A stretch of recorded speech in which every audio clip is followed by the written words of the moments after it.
Hey everybody, and welcome back to the channel. Today we're diving into the demo for Fleetbreakers, a brand new action-packed roguelite RTS hitting the Steam storefront. We've played the game so you can know what it's like, what to expect, and most importantly, what we think. Let's start with the good stuff. Fleetbreakers offers a very unique concept by combining roguelite elements with real-time strategy gameplay. This blend isn't often seen in the rogue scene, and honestly, I can't name another game quite like it off the top of my head. The freshness that it gives is definitely a strong foundation. The story is there, with a looming enemy on the horizon, and characters having conversations about it that truly pull you in. The developers have even gone out of their way to highlight important words and names, signifying their importance to the narrative, which is a great touch and shows potential for expansion. The art itself is unique enough to keep you engaged for hours on end. While the character art and in-game art do have distinct styles, both are well done. The sound design isn't too shabby either, with those solid space noises that definitely fit the theme. The game kicks you straight into the world of its ship versus ship combat. You'll be gathering resources, using them for out-of-combat upgrades, and establishing colonies and training new ships. The tutorial is well thought out. Its basic explanation of how things work. Ship naming is also pretty apparent. Scouts are fast, lightly armored ships for, well, scouting. Tanks are tanks, used to soak up damage and dish out some of their own. And bursters do what they do best. Shotgunning enemies and bursting them down. Now let's talk about the areas where it's currently struggling. As a veteran roguelite player with hundreds of rogue-type games in my Steam library, what we look for is a way to get better, to see that effort pay off, and to generally play better with each run. We want a new, unique experience every game, but even with that uniqueness, we want to know that our skill can pull us through. However, that's not something I found while playing Fleetbreakers. More often than not, I felt overwhelmed and panicked, with enemies throwing ships at you endlessly and your resources dwindling far too quickly. Enemies not being able to be seen on the map until far too soon to them overwhelming your mothership. Now the game uses an XCOM-like difficulty timer. The longer you wait to head to the boss, the stronger they become. While this adds a strategic layer, the current implementation presents a challenge beyond what the common gamer will be able to handle, or will be willing to stick with after a run or three. Mechanics that seem easy to grasp on paper often end up stomping you down as you go. The tutorial, despite its initial clarity, misses crucial details. It isn't clearly explaining the roles of the different ship types. While players can eventually learn this through trial and error, this is a huge time grab for the common gamer. On the battlefield, it's tough to keep track of enemy ship types, making encounters difficult. I found myself often frantically flipping between my own ships, especially when defending my mothership from ruthless enemy targeting. Turret system, while a great idea, needs an overhaul. At its current state, you use resources better used for upgrades to spawn turrets. While I discovered there's a relic that allows turret placement without resources, this crucial ability shouldn't be hidden. I'd propose making it innate to the mothership, perhaps with 1 or 2 charges, allowing players to upgrade it and find relics for more charges. With the overwhelming number the AI throws at you, the common gamer just won't find satisfaction without this fundamental defensive option. Furthermore, the difficulty scaling is just way too far off. Many roguelikes nowadays implement a type of New Game Plus mode, like Apocalypse Mode, Apocalypse Plus, Apocalypse 3, think Slay the Spire, for increasing the challenge after each win. This game would definitely benefit from one, as the current state almost feels like they don't want you to win. The hours that you would need to be sunk into the game to win one game does not seem worth it in the long run. The game feels designed to make you fail until you've unlocked Flux missions, or, let's be honest, Flux in general. Having rare ships early and utilizing the talent tree is essential for progress. With just 2 games completed, you can have enough Flux for 25% chance at uncommon or better ships, and then further impact the game with 25% in each other category. This reliance on meta progression for basic viability is a significant barrier. The Explorer colony itself also seems to be a must-have as the player's first or second colony. You do not have an innate ability to acquire epic ships. By building the Explorer colony, you acquire that ability to allow those rewards to be brought to you after each combat, rather than being a perk or an innate game feature, which feels very restrictive. On the UI and control front, there are several issues. The tutorial still doesn't provide a basic explanation on how to select multiple ships, and there's no option to change or even see the controls in the options.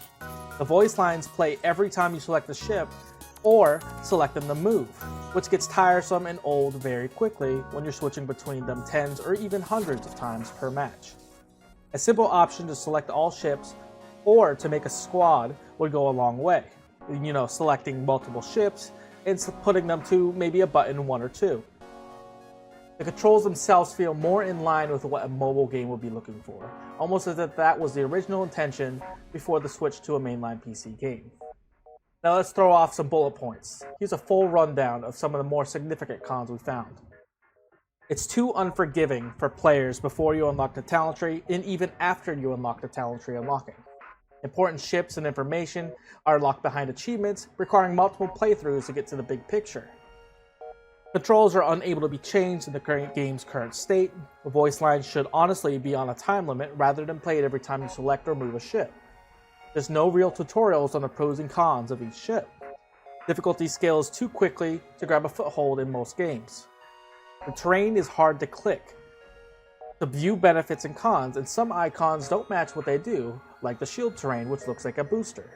Enemies look too similar, or their colors make them too hard to see, often forcing reliance on viewing their HP bars to tell what they are at a glance. The pattern ship fly-in during combat seems to be set into a figure 8 pattern, and more often than not, act as a hindrance. The unresponsiveness of ships when trying to move them out of targeted areas while in combat causes you to lose precious squads to combat that should have been avoided. It's unreliable to train the ships using resources. There's no true viability to restoring their HP outside of a random relic. There's too little resource generation provided from your colonies outside of building one at the start, and the resources needed to upgrade them are almost not worth it for increasing generation, beyond getting the talent tree upgrades. So will Fleetbreakers truly rogue? In its current state, it's not likely. The dedication needed to fully learn the game for common or even veteran world players is too high for the time given. A large amount of improvements are needed not just for the tutorial and difficulty scaling, but for the core game mechanics and interface, especially concerning early game progression gates. So here's how we scored the demo. This, we're going to give it an 8 out of 10. The concept is very fresh and it can definitely work. The graphics, we're going to give a 6 out of 10. The character art and the in-battle art seem a little bit too different, but it can be overlooked nonetheless. The sound is 5 out of 10. Space noises are space noises, and this game has them. The voice lines are repetitive, but again, that can be fixed. Starting off with the gameplay, when you first pick up the game, I would honestly give this a 2 out of 10. As stated, it currently looks like it's going to require too many hours to be able to learn what you need to do play effectively, especially without the essential meta progression of the talent tree. Going into maybe a 30+ hour veteran, after learning everything you need to learn, we're going to give this a 6 out of 10. Unlocking key meta progression, the gameplay loop is there. It needs refinement, but with the work, they can definitely get it there. The story, we're going to give it a 5 out of 10. It's a common trope, but it can definitely outgrow it and show different circumstances that can change what we as a player think it could grow towards. With the content, we can't really rate it here. It's a demo, so we look forward to seeing what the game can bring to the table on release. So we're going to give this an overall score of a 5.5 out of 10. Now let's give a message to the developers. This game has a fantastic core idea. The blend of real-time strategy and roguelite is truly unique, and your art style, sound design, and narrative groundwork show immense promise. However, as it stands, the current demo prevents significant barriers that can prevent broader appeal and player retention. The primary concern is the steep difficulty curve and the overwhelming feeling the game generates early on, heavily compounded by the reliance on flux unlocks in specific colony builds for basic viability. For the average player to truly engage, they need to feel progress and state victory, even small ones, without needing to grind through multiple failures just to unlock essential tools or better ships. If that win state feels too far away, players will simply disengage from the game and move on. This isn't just about making the game easier, but about refining that learning curve, providing clear mechanical explanations, and ensuring the difficulty scales in a way that feels challenging but fair, rather than punishing. Consider revamping the tutorial to explain all ship roles, optimizing the UI for better battlefield clarity, and addressing the resource economy to feel less restrictive. Implementing quality of life features like multi-ship selection, customizable controls, and less repetitive voice lines will dramatically improve the player experience. In a more gradual, perhaps even a New Game Plus style, Slay the Spire-esque difficulties progression, which would encourage long-term play.